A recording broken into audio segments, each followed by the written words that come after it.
우리가 지금 계속 그리스도인의 고난, 그리스도인과 고난, 죄, 악, 우리가 어떻게 생각하고 어떻게 반응할 것인가에 대해서 계속 하고 있어요. 여러분들이 계속 반복하면서 여러분들의 마음에 새겨서 하나하나 적용해 가시고 또 훈련하고 연습하시면서 가야 돼요. 그냥 띵하니 보고 있으면 안 돼요. 그래서 계속 반복해서 들으려고 하고 새기려고 해야 됩니다. 자, 지난 시간에 고난은 뭐와 같냐고 나눴냐면 지진계와 같다고 그랬어요. 우리나라는 지진이 잘 일어나지 않지만 얼마 전에 지진이 크게 일어나서 우리나라 땅이 3cm가 옮겨졌어요. 우리는 못 느끼지만 그 일본에서 일어난 그 지진으로 인해서 우리나라 위치가 3cm가 이동했어요. 그래서 요즘에는 지진이 많이 일어나죠. 이 지진계는 지진을 일으키는 기계는 아니에요. 지진이 일어났을 때 계속 이렇게 기록하고 있다가 땅이 흔들리기 시작할 때 얘가 이제 감지해내는 거예요. 그래서 이게 수직으로 지금 뛰고 있다, 아니면 넓게 뛰고 있다, 어느 정도의 강도로 이것을 얘가 계속 관측하고 측정하는 거예요. 그래서 어디에서 지진이 일어나고 어느 정도의 세기로 어느 정도의 강도로 일어났다라는 것을 측정해서 이제 위치를 추적하고 지금 이 우리 밑에 있는, 우리는 땅이라고 하지만 그 땅 밑에는 멘틀 지각이 있어요. 이 판들이 어떻게, 그러니까 용암이 있는데 그 용암을 커다란 이 땅덩어리가 떠 있는 거예요. 그래서 지진이 언제 일어나냐면 판과 판이 부딪힐 때. 그러니까 이게 우리나라 판이에요. 우리나라가 얹혀져 있는 이 판 이름이 뭔지 아세요? 우린 몰라. 유라시아 판. 그래서 유럽에 연결되어 있는 큰 땅덩어리예요. 유럽이 이렇게. 그런데 이 태평양에 있는 이 판과 판이 이 밑으로 흘러가요. 밑으로, 땅으로.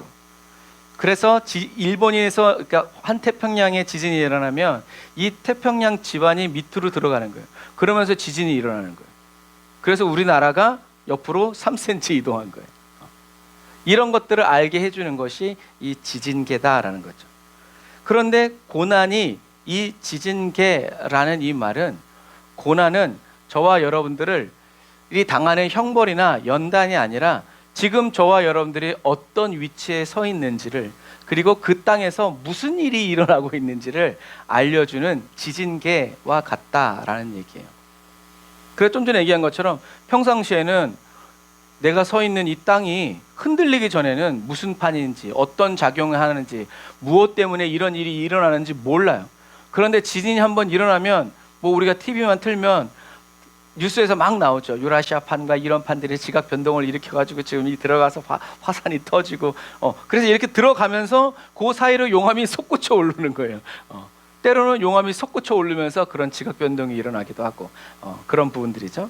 그래서 이 고난이 지진계와 같다라는 얘기는 지금 내가 무엇을 의지하고 있는지. 우리가 지금 땅을 의지해서 이렇게 서 있잖아요. 땅이 물 같으면 우리가 서 있을 수 있겠어요? 못 서 있어요. 그래서 고난은 저와 여러분들이 지금 내가 무엇을 믿고 무엇을 의지하고 살고 있는지를 알려주는 것이 바로 고난이다라는 얘기예요. 성경대로 얘기하자면 저와 여러분들이 지금 모래 위에 집을 지었는지, 아니면 주님의 말씀대로 반석을 파서 집을 지었는지, 내가 지금 모래 위에서 신앙생활하고 있는지 아니면 반석 위에서 신앙생활하고 있는지, 그것은 어떻게 알아요? 말씀하신 그대로 비가 내리고 창수가 땅에서 솟고 폭풍이 불 때 모래 위에 집을 지은 사람은 쓸려 내려가지만 반석 위에 집을 지은 사람은 요동함이 없죠. 그래서 고난이라는 것은 바로 이런 것들. 그래서 비가 오고 막 흔들리기 시작하면 우리는 또 새로 집을 짓든지, 내가 무엇을 위해서 열심히 땀을 흘려서 지은 줄 알았는데 고난이 다가오니까 모래 위에 지은 집이라는 것을 알게 되는 거죠. 그럼 어떻게 해요? 그 다음에 반석을 찾아서 해야죠.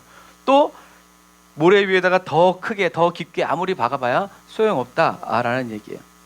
그런데 좀 전에 말한 것처럼 고난은 내가 지금 무엇을 믿고 무엇에 의지하고 살고 있는지를 알려주는 건데 이게 평상시에는 몰라. 그냥 평상시가 아니라 저와 여러분들이 하는 일이 잘 되고 술술술술 잘 풀리고 막 아무런 문제가 없을 때는 잘 모른다라는 거예요. 오히려 모래 위에 집을 짓고 그렇게 신앙생활하고 있으면서도 우린 그럴 때 뭐라고 평가해요? 다른 사람과 비교하면서 또는 나 스스로 난 믿음이 참 좋아. 하나님이 날 사랑하셔. 나는 주님만 의지해. 나는 성숙한 그리스도인이야. 그렇게 얘기하면 이 사람이 지금 아무 문제도 없고 형통하고 잘 나가기 때문에 다른 사람들이 봤을 땐 이 사람의 이 고백이 어때 보여요? 진실해 보여요. 모래 위에 집을 짓고 있는데. 왜요? 고난이 아직 오지 않았기 때문에 그래요.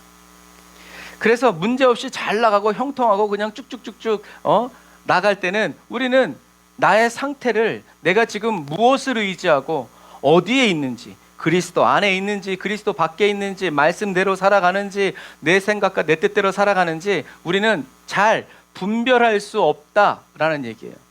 그래서 사도 바울이 저와 여러분들이 얘기하는 거예요. 같이 읽어볼게요. 시작.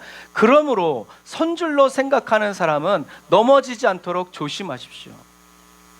선줄로 다 이룬 줄 알고 온전해진 줄 알고 자기는 이제 진짜 뭐 더 깊어질 신앙생활이 없다 뭐 이렇게 하는 사람들은 조심해라. 왜요? 사도 바울도 그랬거든요. 사도 바울도 성경에서 뭐라고 얘기해요? 율법으로 온전한 사람이라고 그랬어요. 율법으로 온전한 사람이라고 적어놓은 사람이 사도 바울 딱 한 사람이에요. 자기가 선줄로 생각했다는 얘기예요. 자기가 온전한 줄 알고 예수 믿는 사람들, 예수쟁이들 다 잡아 죽이고 가정을 깨트리고 또 감옥에다 갖다 놨다는 얘기예요. 그런데 알고 보니까 어떻게 해요? 빌립보서 3장 12절에 사도 바울은 얘기하죠. 같이 읽어볼게요. 시작. 나는 이미 얻었거나 이미 온전해진 것이 아닙니다. 나는 그것을 붙잡으려고 쫓아갑니다. 이는 나도 그리스도 예수께 붙잡혔기 때문입니다. 그래서 여러분들이 이 말씀을 잘 떠올려 보세요. 자기도 예수 그리스도께 붙잡혔대요. 예수님이 사도 바울을 끌고 가는 거죠. 왜요? 붙잡으라고. 무엇을? 그것이 뭐예요? 얻었거나 온전해진 것. 그게 뭐예요? 예수님이 무엇을 위해서 자기의 생명을 내놓으셨어요? 저와 여러분들의 혼의 구원을 위해서. 그래서 양은 나는 선한 목자라 선한 목자는 양을 위해 생명을 내어놓나니 할 때 그 생명이 뭐라고 그랬어요? 푸시케, 혼이라고 그랬어요. 소울이란 말. 그러니까 예수님이 너도 이 자식아 너의 소울로 살지 말고 나의 소울로 살아가 하고 붙잡아서 못 도망가게 붙잡고 계신다는 거죠. 그리고 끌고 간다는 거예요. 왜요? 온전해지라고. 주님이 얻으신 것을 주님이 주시는 것을 얻게 하기 위해서. 주님이 저와 여러분들에게 뭘 주셨어요? 혼을 주셔서 무엇을 얻게 하셨어요? 하나님의 생명, 영생을 얻게 하신. 그러니까 사도 바울은 예수님을 따라서 혼의 구원을 위해서 계속 살아가는 거예요. 그런데 나는 이미 얻었다가 사람들이 봤을 때는 이미 온전하고 이미 얻은 사람 같은데 사도 바울은 그렇지 않다라는 거예요. 그러니까 고난을 통해서 자기가 어디에 있는지를 알게 되는 거예요. 사도 바울. 다메섹으로 가는 그 길에서 주여 누구십니까? 나는 네가 핍박하는 예수다. 그 고난을 통해서.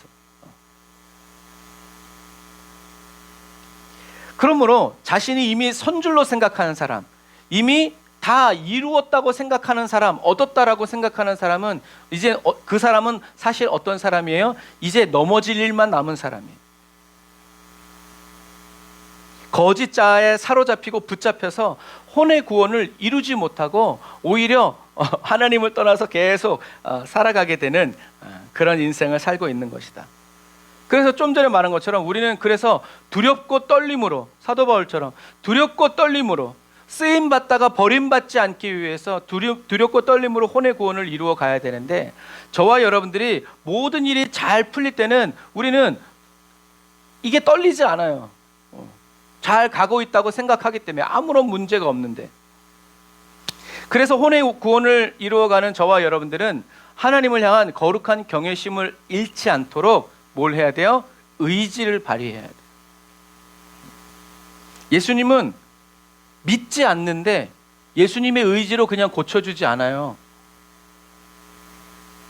적어도 예수님을 향해서 나와야 되고 그냥 나아온다고 고침받는 것이 아니라 예수님이 옷깃만 닿아도 나는 낫는다라는 그런 마음의 원함이 있고 믿음이 있는 사람들이 만질 때 역사가 일어나는 거예요. 그래서 어떤 분은 그러시더라고요. 교회에 와서 무슨 막 큰 은혜를 받고 그래야 은혜를 받은 것이 아니라 저와 여러분들이 교회까지 나왔다는 거. 온라인에서 예배 드리는 분들은 더 힘들지. 온라인에서 막 그냥 있는데 그 예배에 집중하려면. 하지만 우리가 예배 드리기 위해서 키고 앉아 있다는 것 자체가 뭐라는 거예요? 그게 은혜 받은 거라는 거예요. 주님이 지켜주시지 않으면 올 수 없다라는 얘기예요. 그 저와 여러분들이 모든 일이 잘 되든 되지 않든 우리는 어떻게 해요? 항상 하나님을 향한 이 거룩한 경외심을 잃지 않도록 의지를 발휘해야, 주님 나를 붙들어 주옵소서, 내가 주님께로 갑니다, 내가 주님을 의지합니다, 저와 여러분들이 사모하고 의지해야 주님이 붙들어 주신다는 거예요. 그 사람들이 바로 하나님의 경외함을, 거룩함을 경험하고 또 체험하게 된다라는 얘기예요. 그래서 주님 나를 붙들어 주옵소서라고만 하는 것이 아니라 그렇게 말했으면 그대로 받은 줄로 믿고 주님이 나를 붙드시고 계십니다 라고 우리는 감사하면서 선포해야 된다는 얘기예요. 그래서 금요일 날도 얘기했죠. 예수님이 오병이어를 다 떼준 다음에 주님 감사합니다, 다 먹였습니다 라고 하지 않고 떼기 전에 감사하셨다는 거예요. 떼기 전에 감사하신 건 뭐예요? 이미 예수님은 하나님 나라에서 이 2만 명을 다 먹이실 것을 이미 보신 거예요. 그리고 예수님 어떤 의지를 발휘하셨어요? 2만 명이 다 먹을 때까지 떼셨어. 그게 진짜 어려운 것 같아요. 여러분 생각해 보세요. 다른 사람이 못 떼, 예수님이 떼야 돼요. 2만 명이 줄 서 있는데 거기 여러분 밥에 식판 담아줘 보세요. 1000명도 힘들걸? 그런데 우리는 그걸 너무 간과해. 예수님은 2만 명을 배부르게 먹이실 때까지 계속 감사하시면서 믿음으로 떼어내신 의지를 발휘해야 돼요. 그리고 우리는 성령님의 은혜를 사모해야죠. 저와 여러분들의 힘과 능력으로 되는 것이 아니라 우리가 주님께로 가까이 나아갈 때 길이 되어주시고 빛을 비춰주시고 문을 열어서 영접하여 주시는 분이 바로 성령님이시기 때문에 그래요. 그래서 다윗은 고백하잖아요. 주님 나의 심중을 살펴주십시오. 그냥 필요할 때 보는 게 아니라 매일 아침마다 저녁마다 감찰, 샅샅이 어떤 것도 숨겨지지 못하도록 하나님 드러내달라고 이야기하잖아요. 그게 바로 성령님의 은혜를, 왜냐하면 자기 혼자 스스로는 하나님을 따라갈 수 없기 때문이죠. 그래서 하나님이 다윗을 내 마음에 합한 자, 하나님의 마음을 따라오는 자, 따라가는 자라고 말씀하신 이유가 바로 그러한 이유다라는 거죠. 그래서 평상시에 일이 잘 풀릴 때는 몰라. 그런데 고난이 다가오고 어려움이 다가오면 내 믿음의 현주소가, 내가 진짜 의지하고 내가 어디서 살아가는지를 지가 드러나는 거예요. 그래서 예전에 어떤 분은 정말 교회를 위해서 충성하고 봉사했는데 고난이 찾아오니까 실족해가지고 교회를 떠났어요. 내가 주님을 위해서 이렇게 헌신하는데 이런 고난이 나한테 다가오더니 나는 더 이상 이런 하나님 믿을 수 없다. 안타까운 거죠. 그게 뭐예요? 거짓 자아예요. 자기의 고난을 없애려고 하나님께 드리고 바친 거죠. 그게 뭐 부처에게 주거나 뭐 우상에게 주는 것과 뭐가 다르겠어요? 다르지 않아요. 그러니까 오히려 하나님은 돌아오라고, 깨달으라고 하는 건데 깨닫지 못하고 그냥 세상으로 쓸려 내려가는 거죠. 그래서 저와 여러분들은 고난을 통해서 저와 여러분들이 고난이 임했을 때 나 자신을 바라보지 않고 나를 찾아오시는 주님을 볼 수 있도록, 찾을 수 있도록 고난에 대한 올바른 정의를 고난이 다가왔을 때 내리고 그날에 주실 은혜를 받기 위해서 미리 기도할 줄 알아야 된다. 그래서 예수님이 늘 기도하시는 주님의 그 기도문에는 뭐가 들어있어요? 시험에 들게 마옵시고. 시험에 들게 마옵시고 기도했는데 시험이 다가와. 그럼 어떻게 해야 돼요? 이제 그걸 우리가 나누겠지만 바로 그때 시험이 무슨 시험인가 보는 것이 아니라 눈을 들어 하나님을 찾는 거죠. 그런데 그러기 위해서는 그게 인간의 힘과 능력, 의지로 되는 것이 아니라 성령님이 저와 여러분들을 붙들어 주셔야 된다라는 거죠. 뭐 문제가 생길 때 한 가지만 생기나요? 그러면 좋지. 근데 두세 가지가 막 10몇 가지가 그냥 쏟아질 땐 그때는 어떻게 할 거냐는 거죠. 그때는 어떻게 할 거냐. 그러니까 우리는 내 의지로 이것을 해결하고 뚫고 나가려고 하는 게 아니라 거친 바도 날 향해 올 때 주님을 바라보면서 나는 주님과 함께 날아오를 것을 바라보면서 우리는 나아갈 줄 알아야 된다라는 거죠. 그래서 이 고난은 심판이 아니라 뭐다? 고난은 진단이다. 진단, 지진계처럼. 그래서 고난은 저와 여러분들이 어떤 터 위에서 살고 있는지를 알려주는 지진계고, 저와 여러분들이 혼이 어디에 있는지를 알려주는 GPS와 같은 거예요.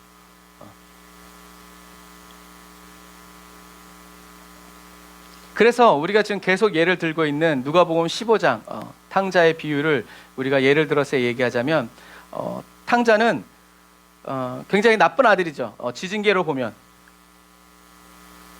어디에 살고 있어요? 아버지와 함께 살고 있지만 자기 마음대로 살고 싶어. 아버지라 인정도 안 해. 그리고 형도 싫어. 아버지와 살고 있지만 자기가 주인이 돼서 자기가 마음껏 꿈을 펼치고 자기가 일어나고 싶을 때 일어나고 하고 싶은 일을 하면서 살고 싶은 그런 마음이 있는 거예요. 그래서 아버지에게 유산을 달라고 해서 나가죠.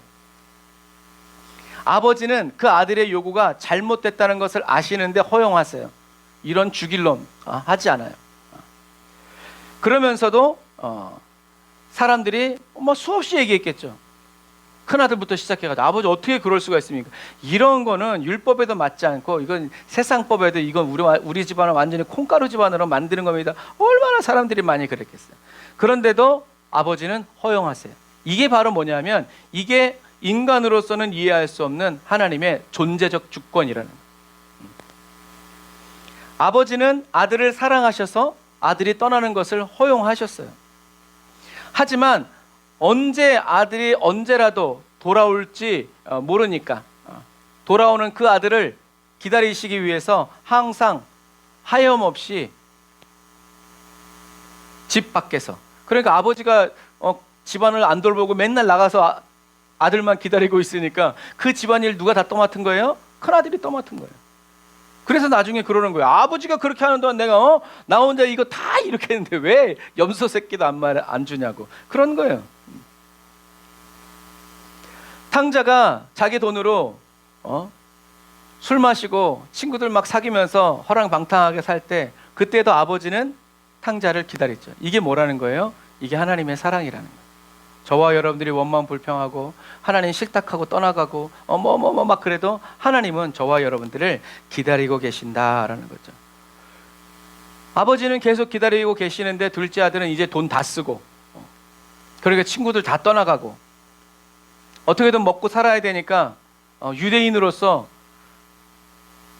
만지지도 말아야 되는 돼지를 키우고 돼지들이 먹는 쥐엄나무 열매를 아주 요만한 거 있는데 그걸 몇 개 주워 먹었더니 주인이 이 새끼가 하면서 먹지 못하게 하니까 이제 나는 죽게 됐구나.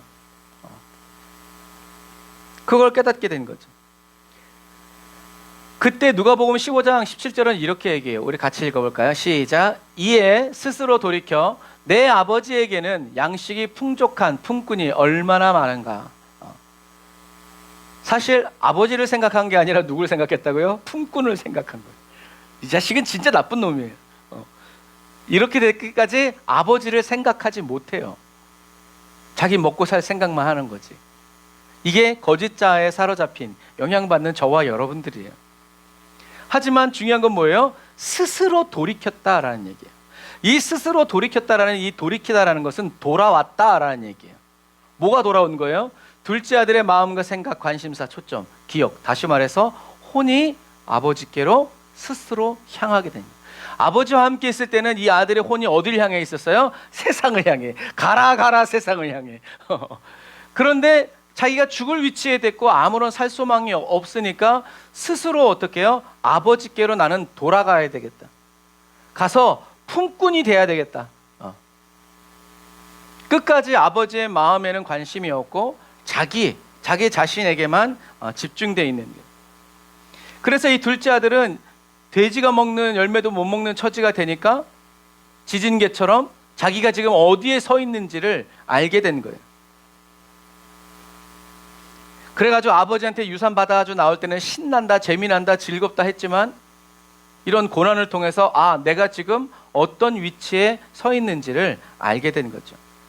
그래서 여러분, 고난은 저와 여러분들이 그냥 어려움을 그냥 겪는 것이 아니라 저와 여러분들이 나의 기반을 지금 내가 어디에 두고 있는지, 내가 의지하고 있는 것이 무엇인지를 고통 가운데서 알려주는 것이 뭐다? 고난이다라는 거죠.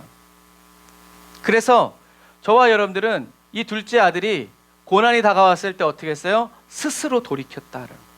그 저와 여러분들은 고난이 다가올 때 무엇 해야 되냐면 고난을 막거나 해결하려고 힘쓰지 말고 이 탕자처럼 스스로 돌이킬 줄 알아야 돼.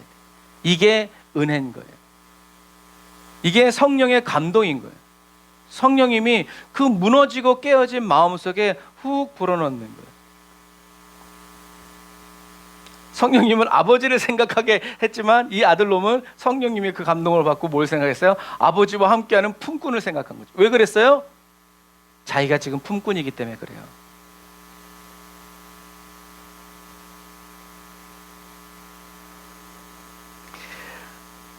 그래서 이 아들이 아버지에게 돌아왔을 때 아버지는 벌 줬나요? 아니요. 새 가락지 씻기고 새 옷, 새 신발을 신겨주셨죠. 저와 여러분들이 하나님께로 돌아가면 그 다음은 누가? 하나님이 알아서 하나님이 계획하시고 뜻하신 은혜의 경륜 그대로 저와 여러분들을 회복시켜 주신다라는 거죠. 그래서 고난은 뭐다?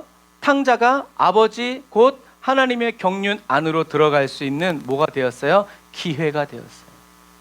그래서 우리는 고난이 찾아올 때, 그러니까 예수 안에 있는 우리에게는 고난이 찾아올 수 없어요. 왜? 고난이 찾아와도 우리는 주님과 함께 있기 때문에 그래요. 그래서 고난은 고난이 되지 않고 저와 여러분들을 더, 그러니까 쉽게 얘기하면 이런 거죠. 요셉에게 고난이 찾아왔어요. 어떤 고난? 왕의 꿈을 해몽하라는 고난이 찾아왔죠. 왜? 다른 사람들은 다 해결 못했어. 그런데 그 고난이 그 요셉을 어떻게 만들었어요? 총리가 되게 하는 일로 만들었어요. 어떻게 해요? 하나님이 함께 하셨기 때문에. 그러니까 어떤 고난이든지 하나님과 함께 있는 저와 여러분들이 다가오면 그 고난은 우리를 새롭게 하고 우리를 더 온전케 해주는, 하나님이 함께 하시는 욥에게 고난이 찾아왔을 때 그 고난은 욥을 죽이지 못했죠. 오히려 욥을 끌어올렸단 말이에요. 온전하게 하고 완전하게 했단 말이에요. 하지만 하나님 밖에 있는 사람에게는 고난이 돌아오라는 하나님의 경륜 안으로 다시 돌아갈 수 있는 기회라는 거죠. 그런데 이것을 알지 못하면 고난이 찾아왔을 때 그 고난 막고 해결하려고 하다가 하나님께 돌아가지 않는 거예요. 시간이 흘러나면 어떻게든 해결이 되겠죠. 하지만 하나님께로는 돌아가지 못하는 거예요. 오히려 다음에 또 이런 일이 생기면 안 되기 때문에 더 하나님 밖에서 인간적인 힘과 능력으로 거짓 자아로 더 성을 둘러쌌겠죠. 이 탕자로 비유하자면 도둑질을 한다거나 나도 다른 놈한테 사기친다거나 돈 많은 놈한테 붙다거나 더 나쁜 놈이 되는 거예요. 하지만 이 탕자는 돌아오게 됐죠. 하나님 아버지의 경륜 안으로 들어가게 됐다. 그런데 여러분, 저와 여러분들이 생각해야 될 것은 탕자가 돌아왔을 때 새 신발을 신기고 옷을 입히고 샤워를 시키고 반지를 끼워주는 이런 모든 과정은 탕자가 돌아온 것을 보고 봤을 때 아버지가 그때 생각한 게 아니에요.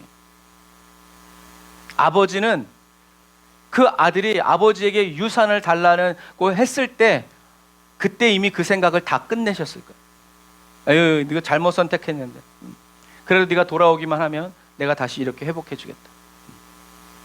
이게 뭐예요? 이게 경륜이에요. 그러니까 이게 존재적 주권이에요. 저와 여러분들이 아무리 잘못 선택하고 각기 제갈 길로 떠나갔어도 하나님은 저와 여러분들이 돌아오기만 하면 어떻게 해주실 것을 이미 다 계획하고 계시기 때문에 돌아오라고 계속 말씀하시는, 그리고 아들 예수님을 보내셔서 그 모든 일들을 이루시는 거죠.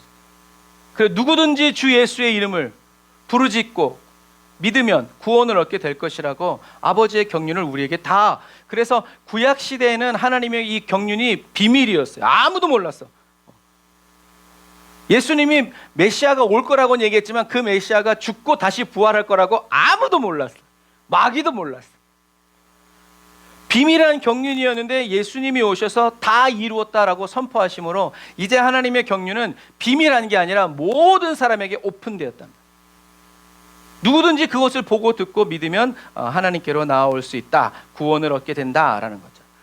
그래서 이런 경륜을 모르는 우리들은 고난이 다가왔을 때 야, 나를 또 연단하시는구나 라고 생각했지만, 사실은 하나님의 입장에서 보면 하나님은 우리를 사랑하시기 때문에 우리를 일부러 고통을 줘가지고 훈련시키는 그런 훈련을 하시지 않는다는, 오히려 고난과 이 연단은 제3자가 준 것이 아니라 저와 여러분들이 하나님 밖으로 나아감으로 인해서 우리가 스스로 취하게 된, 자발적으로 얻게 된 결과라는 것을 저와 여러분들은 꼭 기억하시길 바랍니다. 그래서 탕자는 그 고난의 지징계를 통해서 내가 여기 계속 있다가는 죽겠다라는 것을 판단하고 스스로 돌이켜서 아버지께로 돌아가기로 어떻게 해요? 결정한 거예요. 혼의 방향 전환을 한 거예요. 그런데 여러분, 이것이 또 대단히 용기 있는 결단인 게 뭐냐면, 성경에는 나와 있지 않지만 그 당시에 유대인들은 이렇게 죽을 죄를 짓고 떠나갔던 이 아들이 다시 돌아오면 누구든, 왜냐하면 부모를 공경하라고 했기 때문에, 공경하지 않는 자는 돌로 쳐 죽이라고 했기 때문에 그런 말씀은 또 잘 지키지. 그래서 만약에 이 탕자가 아버지의 재산을 다 탕진하고 돌아올 때 아버지보다 먼저 마을 사람들이 봤으면 걘 그날로 죽는겨. 또 형이 마실 갔다가 그놈을 먼저 봤으면 쥐도 새도 모르게 처리했겠지. 그러니까 아버지가 동구 밖까지 나가 있는 거예요. 사람들이 잘 다니지 않는 마을 끝까지 나가가서 아들 기다리는 거예요. 돌에 맞아 죽지 않도록. 그래서 아들이 보일 때 아버지가 어떻게 했어요? 달려간 거예요. 그래서 딴 놈들이 보기 전에. 그래서 아들을 먼저 끌어안고 회복시킨 거예요. 성경에 나와 있지 않지만 유대인들은 그 짓을 했다는 얘기예요. 그런데 이 아들은 그렇다는 것을 뻔히 알면서도 어떻게 해요? 아버지께로 돌아가기로 결정한 거예요. 왜? 여기 있다간 죽으니까. 죽어도 내가 돌에 맞아 죽어도 내가 거기 간다 하고 혼의 결단을, 방향 전환을 일으킨 거예요. 그런데 아들이 생각했던 그런 일들이 일어났어요? 안 일어났어요? 안 일어났어요. 이게 뭐예요? 하나님의 은혜의 경륜이라는 거예요. 저와 여러분들이 이 세상 살다가 내가 잘못 선택하고 내가 죄를 지어서 살다가 내가 이제 주께로 돌아가야 되겠다 할 때 그 돌아가는 발걸음을 이 세상의 어떤 존재도 막을 수 있다 없다? 없다. 왜? 하나님이 그렇게 정하셨기 때문에 그래요. 우리는 그걸 믿는 거예요. 그리고 그것을 알아야 돼요. 그래서 저와 여러분들이 주께로 가까이 주께로 가오니 할 때 주님은 이미 저와 여러분들 앞에서 우리를 기다리고 계신다는 얘기예요. 그 사이를 원수마귀가 가긴 어딜 이렇게 할 수 없다는 얘기예요. 왜? 원했기 때문에 그래요. 원했기 때문에. 내가 주님께로 갑니다. 우리가 좋아하는 찬양 전부여 의죠. 어떻게 해요? 주께로 가는 거예요. 그렇게 찬양하면서 손 들고 가는 거예요. 가야 주님이 영접해 주시는 거예요. 내가 원하지 않는데 주님이 나를 끌고 간다? 그것은 하나님의 성품에 맞지 않아요. 세상 어디에서 어떤 고난 가운데 있다 할지라도 가장 그래서 지금 다윗이 얘기하잖아요. 내가 바다 끝에 거할지라도 거기서 주님이 나를 영접해 주시고, 내가 지옥에 떨어졌을지라도 그 지옥에서 주님이 먼저 나를 받아주신다. 여러분, 다윗은 이것을 깨달았어요. 그러니까 자기가 잘못했을 때는 언제든지 주님께로 돌아간다라는 얘기죠. 하나님은 아들이 잘못된 선택을 하더라도 그것을 허용하였어요. 여러분들이 잘못된 선택을 할 때도 하나님은 얘라 이놈아 하시지 않아요. 그러니까 다윗이 얘기한 거예요. 나를 감찰해 주십시오. 내가 잘못된 생각을 하고 내 마음에 악이 있거든. 그것을 주님 나를 내버려 두지 말고 나에게 알려달라고 그러는 거예요. 그러니까 왜? 떠나가기 싫으니까. 하나님을 슬프게 하고 만들고 싶지 않으니까. 저와 여러분들도 그래야 돼요. 나 이거 따먹고 빨리 돌아올게요. 한 10년만 있다 돌아올게요. 우리는 그렇게 말할 수 있죠. 그리고 그렇게 실제로 행동해요. 그런데 하나님은 그것을 허용하신다는 거예요. 왜요? 저와 여러분들을 사랑하시기 때문에. 자유의지를 가진 저와 여러분들의 혼이 마음껏 선택할 수 있도록 허용하신다는 거예요. 그러니까 저와 여러분들이 하나님을 선택하고 하나님 안에서 영원히 살기를 선택했을 때 마귀가 우리를 끌고 갈 수 없다는 얘기예요. 왜? 그 자유의지를 가진 혼의 선택도 하나님이 허용하시기 때문에 그래요. 그러니까 믿음대로 되라, 내 말대로 되라, 내가 믿었으니 그대로 되라 말씀하시는 이유가 그런 이유예요. 그러니까 저와 여러분들이 자유의지를 가지고 거짓 자아를 따라서 자꾸 선택하지 말고 하나님이 말씀하신 그대로 선택하여 살아갈 수 있도록 우리의 뭐가 필요하다? 혼의 구원이 필요하다라는 거예요. 성경 많이 읽는다고 말씀 많이 외운다고 되는 게 아니에요. 이 사단이 저와 여러분들이 아는지 모르는지 막 시험하고 그렇게 할 때 우리는 한결같이 주님의 음성을 듣고 따라가면서 살아가는 이런 경험과 체험이 필요하다라는 거예요. 하나님 왜 이렇게 하시는가? 우리를 사랑하시기 때문에 그렇다. 우리 인간들은 너 그렇게 하면 더 이상 넌 더 이상 내 새끼가 아니야. 나는 네 아버지가 아니야. 하고 연을 끊어버리지만 우리 하나님은 그렇게 하시지 않는다라는 얘기죠. 그래서 저와 여러분들이 이런 하나님 아버지의 그 극진한 사랑에 저와 여러분들이 눈이 열리고 귀가 열리고 마음이 열려 깨닫게 되기를 주님의 이름으로 축복합니다. 그래서 하나님은 저와 여러분들이 가진 이 자유의지, 우리의 혼을 돌이켜서 아버지를 바라볼 때 그 길을, 우리가 아버지께로 돌아가는 길을 막아서고 우리가 그 길을 갈 수 없도록 막을 수 있는 존재가 이 세상에는 없다. 하나님이 허락하신 적이 없기 때문이다. 하지만 하나님은 그것을 알고 있는 사도 바울이 얘기하죠. 로마서 8장 38절 같이 읽어볼게요. 시작. 나는 확신합니다. 죽음이나 생명도 천사들이나 악마들도 현재일이나 장래일이나 어떤 능력도 높음이나 깊음이나 다른 어떤 피조물도 그리스도 예수 우리 주 안에 있는 하나님의 사랑에서 우리를 끊을 수 없습니다. 그래서 여러분 성경을 소리내서 읽어야 돼요. 그냥 우리가 나는 확신합니다. 죽음이나 생명도 천사들이나 악마들도 이렇게 읽을 때랑 우리가 소리내서 읽다 보면 어떤 때는 성령님이 확 감동시켜 줄 때가 있어요.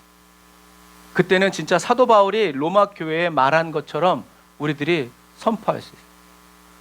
그럴 때는 나는 확신합니다 이게 아니야. 나는 확신합니다. 이렇게 돼요, 여러분. 그러니까 꼭 성경을 여러분들이 읽을 때 소리내서 이 사도 바울이 말한 것처럼, 예수님이 말한 것처럼, 베드로가 말한 것처럼, 하나님이 말씀하신 것처럼 이렇게 저와 여러분들의 감정을 얹어서 할 때 성경이 되게 재밌게 읽혀진다는 거죠. 사도 바울이 확신한 거죠. 하지만 하나님은 저와 여러분들의 자유의지를 가진 혼을 통제하지 않아요.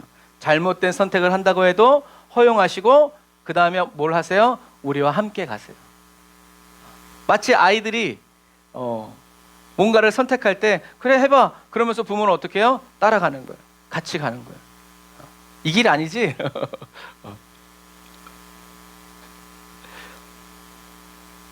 옛날에 제가 이제 이천에 있을 때 그랬어요. 아이들이랑 이제 가족들이 다 자전거 타고 가는데 우리 예찬이가 힘이 얼마나 좋은지 몇 번 가봤다고 앞장서서 자기가 쉥 달려갔어요. 힘이 좋구나 하고 가는데 얘가 사라진 거야. 한참 뒤에 찾았어요. 저희를 본 예찬이가 얼마나 울면서 우리를 따라오든지 그 다음부터 앞줄로 안 가요. 무슨 얘기인지 아시겠죠? 그동안 뭐 우리는 예찬이가 언젠간 뭐 집으로 돌아오겠지 그랬겠어요? 아니요. 죽기 살기로 또 찾으러 다녔어 이놈의 아들을. 하지만 그게 뭐예요? 그게 하나님이라는 거예요. 우리의 자유의지를 선택을 존중하시고 허용하시면서 우리를 떠나시지 않는다. 계속 우리를 보고 계신다. 자기가 자유의지를 가지고 잘못된 선택을 했음에도 불구하고 그것을 허용하시고 함께 하시면서 나보다 더 고통스러워하시는 주님을 본 어떤 그리스도인이 이런 찬양을 지었어요. 하나님께로 더 가까이 갑니다. 고통 가운데 계신 주님. 저는 예전에 이 찬양이 무슨 뜻인지 잘 이해를 못했어요. 왜 하나님이 고통 가운데 계시지? 근데 오늘 말씀에 비춰보면 저와 여러분들이 고난당하고 어려울 때, 여러분들의 자녀들이 고난당하고 어려움 당할 때 부모 마음이 좋아요? 꽃이다 그래요? 그렇지 않아요. 부모를 사랑하는 정상적인 부모는 차라리 내가 아프게 해주세요, 차라리 나를 고통스럽게 해주세요라고 얘기하죠. 그거랑 똑같아요. 저와 여러분들이 잘못된 선택을 해서 고통 가운데 있을 때 하나님은 저와 여러분들보다 더 고통 가운데 있다. 그래서 고통 가운데 계신 주님 하면서 그 다음 가사가 뭐냐면 변함없는 주님의 크신 사랑 영원히 주님만을 섬기리. 나보다 나를 더 사랑하시는 주님께 나아가서 이제 나는 영원히 주님 곁에서 주님을 섬기겠습니다 라고 하는 고백이라는 말이죠. 하나님은 저와 여러분들이 잘못된 선택과 결정으로 고난과 고통을 겪지 않도록 하나님께서 저와 여러분들이 겪어야 하는 모든 고난과 고통을 어떻게 해요? 시험을 당하시고 십자가에 못 박혀 죽으심으로 자기의 생명, 예수님의 혼을 저와 여러분들에게, 저와 여러분들을 대신해서 율법에게 내어주심으로 저와 여러분들은 이제 자유롭게 해주셨다. 율법의 얽매임에 묶이지 않고 자유롭게 살게 해주셨다라는 얘기죠. 그리고 언제든지 저와 여러분들이 고난 싸움에서 고통 속에서 주님의 이름을 부르면 우리를 즉시 다가오셔서 우리를 건져내 주시고 구원해 주시기 위해서 고통을 겪지 않아도, 시험을 받지 않아도, 멸시와 천대를 받지 않아도 되는 주님께서 저와 여러분들 안에서 우리보다 더 괴로워하시면서 우리를, 저와 여러분들이 주님의 이름을 부를 때까지 우리 안에서 우리를 기다리고 계신다. 다른 표현으로는 말할 수 없는 탄식으로 기도하고 계신다. 성령님이. 그래서 우리는 이렇게 저와 여러분들이 스스로 돌이켜서 주님께로 돌아오면 예수님은 다시 잃어버린 아버지가 얘기했던 것처럼 내 아들이, 잃어버렸던 내 아들이 다시 돌아오고 죽은 줄 알았던 아들이 이렇게 건강한 모습으로 돌아옴으로 인해서 우리가 잔치를 벌리자 하는 것처럼 다시 기뻐서 천국에서 잔치를 여신다라는 거죠. 주님께로 돌아갑시다. 그래서 우리는 고난이 다가왔을 때 이제는 우리의 생각을 이렇게 길을 들여야 돼요. 예전에는 이런 고난이 왜 나에게 왔지? 나의 죄 때문인가? 아니면 하나님의 연단인가? 우리는 이렇게 생각했지만 이제는 이 고난이 드러내는, 내가 믿고 내가 의지했던 게 뭐였지? 내가 뭐로 의지했지? 탕자는 뭐로 의지했어요? 돈으로 의지했고, 친구들이 영원할 줄 알았죠. 하지만 그렇지 않았다는 거예요. 그리고 나서 뭘 찾았어요? 아버지가 내 의지처구나. 아버지를 의지하는 품꾼들마저 풍족하는데 나는 이렇구나. 아버지께로 돌아가서 품꾼이 되자. 틀린 생각, 아버지와는 다른 생각이었지만 이 고난이 드러내는 내 의지처는 무엇인가? 내가 뭘 의지했지? 그래서 찬양에도 그런 계산이 있잖아요. 의지했던 모든 건 이걸 내려놓을 때가 언제라는 거예요? 고난이 다가왔을 때라는 거예요. 두 번째로, 누가 이 고난의 원인인가? 내 죄 때문인가? 부모의 죄 때문인가? 아니면 누구 때문인가? 그래서 오늘 아침에 어떤 글을 읽는데 어떤 분이 그러더라고요.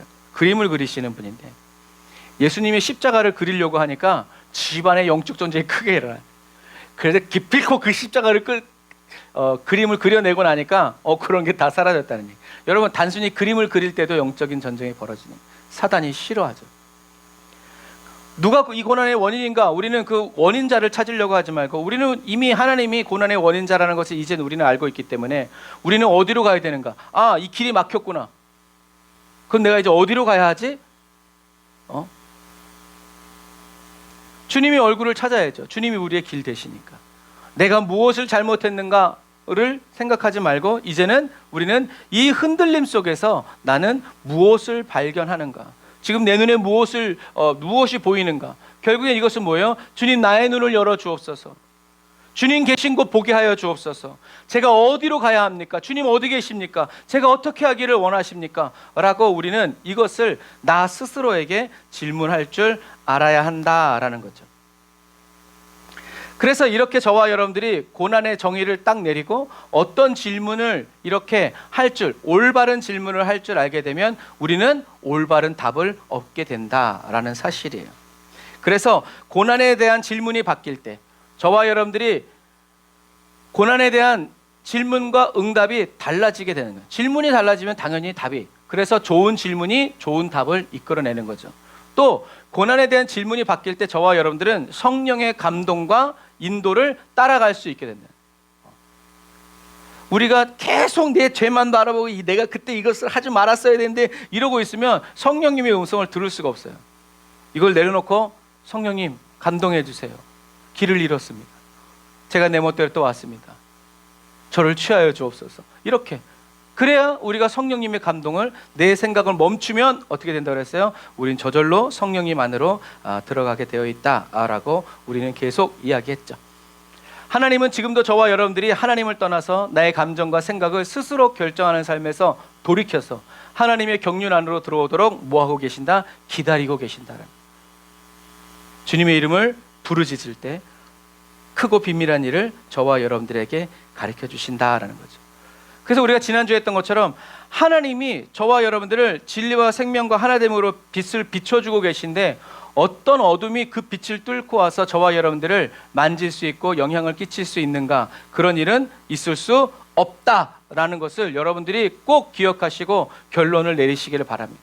그래서 그런 생각들이, 그런 감정들이, 그런 두려움들이 올라올 때 자기를 부인하고 하나님을 붙잡아야 한다라는 사실이죠. 이것처럼 사도 요한이 뭐라고 말하냐면 이렇게 얘기해요. 같이 읽어볼게요. 시작. 사랑하는 가이오, 나는 그대의 영혼이 잘됨 같이 그대의 모든 일이 잘되고 강건하기를 빕니다 라고 이야기해요. 자, 이때 이 영혼은 푸시케, 혼, 소울이에요. 가이오는 예수 믿는 그때 로마 그리스도인들을 이야기하는 거죠. 이름을 모르게 만들어 놓은 거예요. 왜? 누군지 알면 죽이니까. 그래서 가이오라고 얘기하는 거예요. 사랑하는 어쨌든 가이오, 나는 그대의 영혼이 잘된 같이 그대의 모든 일이 잘되고 강건하기를 빕니다. 그리고 또 실제 사람일 수도 있고. 뭐가 잘 되라는 거예요? 영혼이, 저와 여러분들의 이 소울이 잘 돼야 되는 거예요. 그 소울이 어떻게 되느냐에 따라서 뭐가 바뀐다? 저와 여러분들의 모든 일이 잘 되고 강건하게 된다라는 얘기예요. 저와 여러분들이 혼이, 소울이 그리스도 예수 안에서 있을 때 저와 여러분들의 나머지 모든 일들도 잘 되고 강건해진다라는 얘기인데, 저와 여러분들이 문제는 뭐예요? 자유의지를 가진 우리의 혼이 그리스도 안에서 올바로 생각하고 선택해서 살아갈 줄 알게 되면, 먼저 그의 나라와 그 일을 구하면 나머지 모든 것들은 더해 주시게 되는데, 문제는 저와 여러분들의 영혼이 그리스도 안에서 잘 되지 않았는데 저와 여러분들의 모든 일이 잘 되고 강건하려고 하니까 저와 여러분들의 삶이 요동치고 흔들리게 되는 거예요. 거짓자와 원수마귀가 막 와서 자기 마음대로 막 휘젓고 다니는 거예요. 다시 말해 좀 전에 얘기한 것처럼 우리가 주님의 빛 가운데 있어야 어둠이 우리를 못 만지는데, 빛 가운데 있지 않고 왔다 갔다 막 세상과 하나님과 반쯤 걸쳐가지고 막 양다리 걸치고 막 이러고 있는데, 그러고 있는데 모든 일이 잘 되려고 하니까 그게 잘 될 수 있냔 말이죠. 처음에는 잘 되는 듯 하다가 가장 높이 올라갔을 때 원수가 톡 건드리면 와장창 중창 막 그냥 무너지게 되는 거죠. 그리고 그래서 하나님이 안 도와주셨다고, 내가 이렇게 열심히 했는데 안 도와주셨다고 그렇게 얘기하면 답이 없는 거예요. 그래서 저와 여러분들이 잘 되려면, 모든 일이 잘 되고 강건하려면 어떻게 해야 돼요? 저와 여러분들의 혼이 예수 그리스도 안에서 혼의 구원과 연단을 이루어 가면서, 그래서 우리가 계속 얘기하잖아요. 뭐라고요? 저와 여러분들이 예수 그리스도 안에서 하나님의 생명과 하나 되어서 하나님의 안식을 누리고 마귀의 일을 멸하면서 하나님의 통치와 다스림을 이 세상 가운데 드러내고 나타내는 그리스도인. 저와 여러분들이 예수 그리스도 안에서 주님이 말씀하시는 그대로 듣고, 주님의 말씀이 우리의 생각이 되고, 주님의 말씀이 우리의 감정이 되고 기분이 되고 해야 할 말이 되고 살아가야 될 삶이 딱 될 때, 자기를 부인하고 그 빛 안에 있을 때 나머지는 저절로 잘 된다는 거예요. 그런데 빛 안에 있지 않고 왔다 갔다 어둠 속에 있으면서 나머지 이런 모든 일들이 잘 되려고 하니까 사단의 밥이 되는 거예요. 우리의 삶이 요동치는 거예요. 그러므로 저와 여러분들은 어떻게 해야 돼요? 그래요, 고난이 찾아오든지 어떻든지 간에 저와 여러분들은 어떻게 해요? 주를 향하여, 그를 향하여 우리의 가진 바 담대한 이 마음을 가지고 우리는 하나님을 향해서 계속 갈 줄 알아야 된다는 얘기.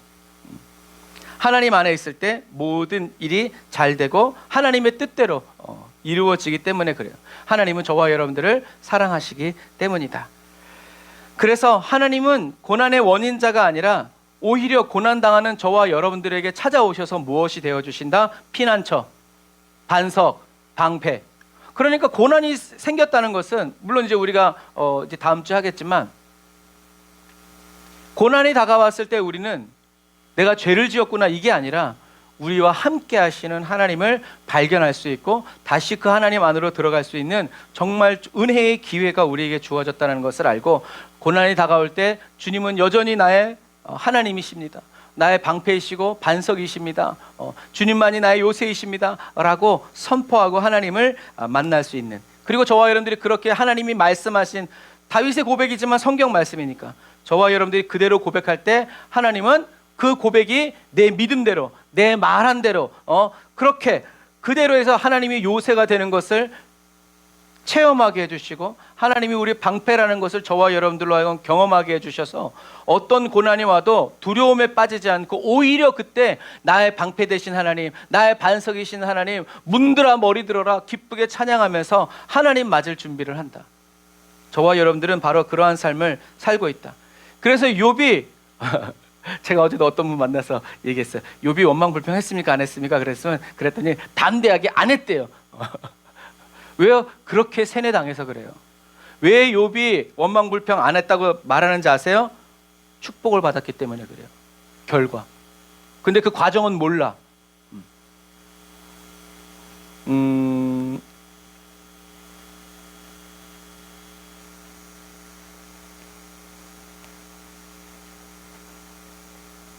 이거 하면 시간이 없는데. 어떤 분이 설교하시는 거를 제가 이제 사회 보면서 들었어요. 그분이 뭐라고 얘기하냐면 엘칸토가 기독교 그룹이잖아요. 지금은 엘칸토가 뭐 별게 힘이 없지만, 그래서 신의회가 엘칸토 이제 공장 회사 밖에 있는 어떤 한 상가로 들어가서 거기서 예배를 드리기 시작했어요. 근데 그 건물 주인이 뭔가를 잘못했는지 경매에 넘어가게 됐어요. 그래가지고 그 엘칸토 회사의 신의 회원들이 예배드리는 교회 뭐 피아노, 의자부터 시작해가지고 그것까지 다 빨간 딱지가 붙은 거예요. 그래서 이제 이 문제를 놓고 기도하는데 어떤 장로님이 사람들이 다 빠져나간 다음에 혼자 앉아서 계속 기도하셨어요.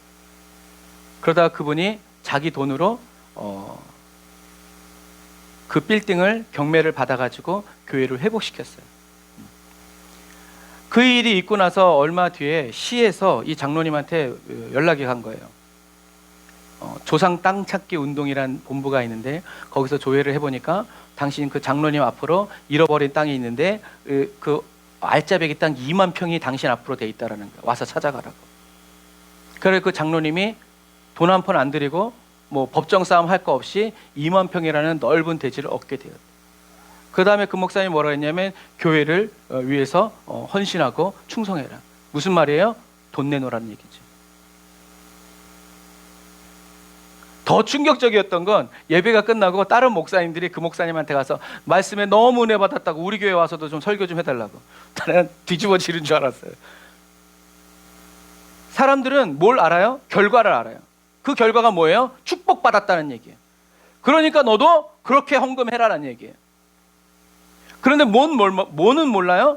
이 장로님이 하나님께 기도했을 때 하나님이 주신 그 감동을 받고 어떤 싸움을 싸워가고 어떤 구원의 과정을 통해서 그것을 했는지는 몰라.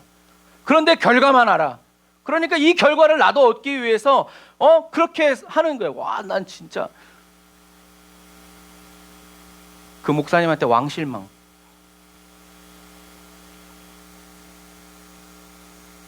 여러분, 우리는 그 결과를 보고 매력을 느끼면 안 돼요. 그 장로님이 어떤 싸움을 했는지를, 하나님 앞에서 어떤 마음으로 어떻게 기도하고 어떻게 씨름했는지를 알아야 돼. 근데 그건 관심이 없어. 왜? 잃어버린 땅 2만 평! 고난이 끝나지 않아요. 우리는 어디요? 거꾸로 하나님을 바라봐야 돼. 그 장로님은 너가 이걸 이렇게 하면 내가 2만 평 찾아주마. 오히려 그 장로님은 저를 사용해 주시니 감사합니다 하면서 하나님께 드리는 거예요. 우리는 그렇게 하나님께 드릴 줄은 모르면서 투자하려고 자꾸 하나님한테, 그러니까 우리의 신앙이 부도가 나는 거예요. 아니에요, 여러분. 저와 여러분들은 하나님 안에 있을 때 선한 청지기가 되어서 이건 주님의 것입니다 하고 기쁘게 드릴 줄 알 때 하나님이 나머지도 맡겨주시는 거예요. 그런데 우리는 그것은 모르면서 그 이야기만 듣고 우리는 그게 뭐요? 혼의 구원을 이루는 게 아니라 하나님과 잘 되는 것이 아니라 나도 부자 되기 위해서, 나도 그런 간증하려는 사람이 되기 위해서 하는 거잖아요. 그런 거예요. 하지만 그 장로님은 적어도 하나님이 나에게 원하시는 것이 무엇인지, 그래서 주님이 나에게 이동안 이렇게 나를 잘 되게 해주셨고 부욕해 하셨구나, 주님 받으소서 하고 어떠한 대가도 바라지 않고 하나님께 드렸다는 얘기죠. 저와 여러분들은 그런 그리스도인이 되어야 한다라는 얘기예요. 다시 이 표를 보세요. 우리는 이전에는 왜 고난이 다가왔는가 우리는 질문했지만, 이제는 고난이 드러내는 내 의지처는 무엇인가 라는 것을 발견해야 돼요. 근데 이 발견하는 것은 우리가 생각한다고 되는 게 아니에요. 성령님이 감동해 주셔야 돼요. 그래야 내가 이걸 의지하고 있었구나 라고 깨닫게 된다는 얘기예요. 누가 이 고난의 원인인가라고 우리는 이전엔 질문했지만, 이제는 우리는 이 고난이 다가왔을 때 우리는 어디로, 어느 방향으로 나아가야 되는가. 주님이 빛을 비춰주시는데 여기다, 여기로 가라, 이렇게 해라. 성령의 감동.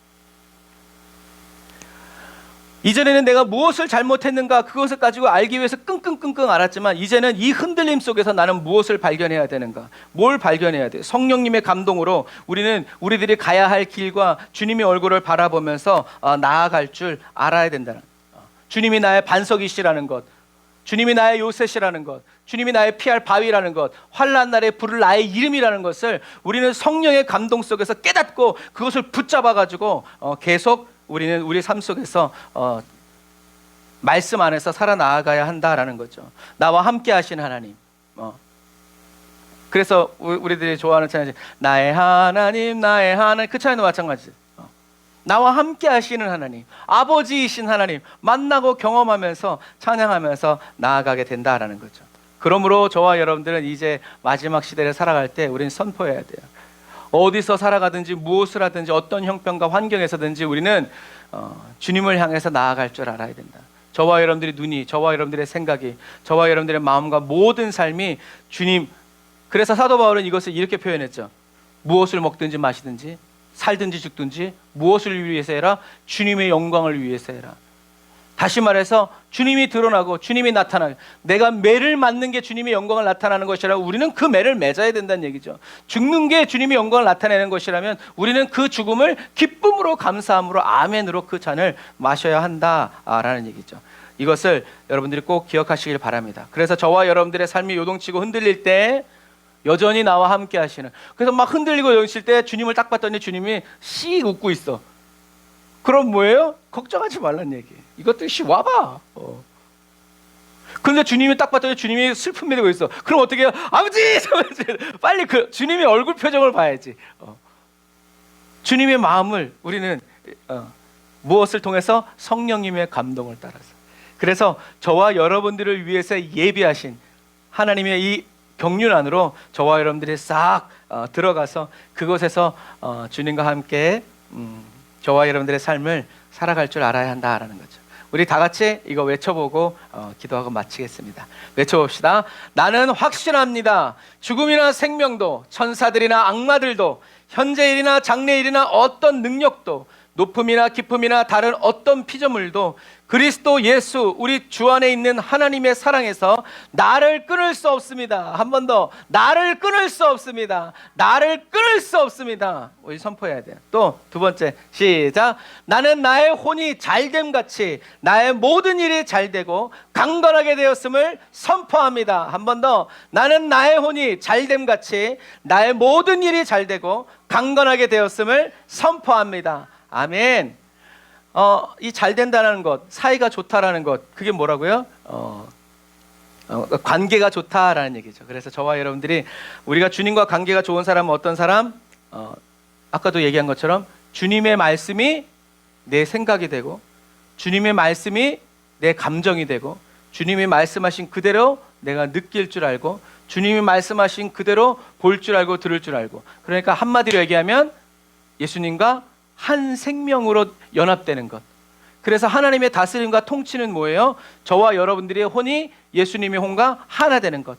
그러기 위해서 우리들이 나한테 올라오는 나의 경험과 지식으로 이런 생각들, 느낌들, 감정이 올라올 때 우리는 어떻게 해야 된다? 그것을 부인하고 주님이 말씀하신 그것대로 붙잡아야 된다. 성령님이 우리가 그렇게 살 수 있도록 인도해 주신다라는 것. 그러므로 우리는 매일 이렇게 이런 말씀들을 외워서 그런 다가올 때 나는 확신합니다. 죽음이나 생명 이렇게 우리는 외쳐가면서 싸워가고 이겨가야 된다라는 것.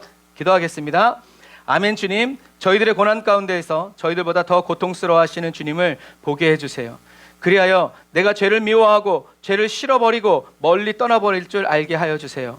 나의 즐거움과 나의 꿈과 비전을 회방하고 내가 원하는 길을 항상 막아서는 하나님이 아니라 나를 사랑하사 자기 몸을 버리신 하나님 아버지의 사랑을 온전히 경험하고 체험하여 내 하나님을 버리고 떠나버린 저를 포기하지 아니하시고 고통 가운데 함께 하시며 제가 스스로 돌이키기를 기다리시는 주님을 생각하고 기억하게 하여 주세요. 나는 확신합니다.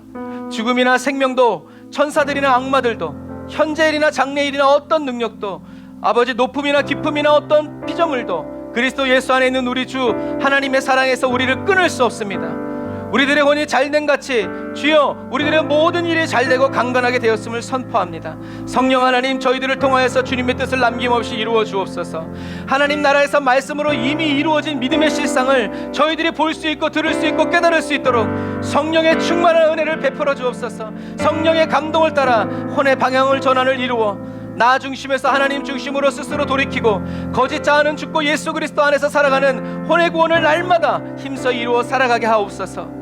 주님 다시 오시는 그날까지 성령의 감동을 따라 살기 원합니다. 진리의 말씀으로 저희들을 단련하여 주시고 연단하여 항상 주님의 길에 설 줄 알게 하옵소서. 예수님의 이름으로 기도드립니다. 아멘.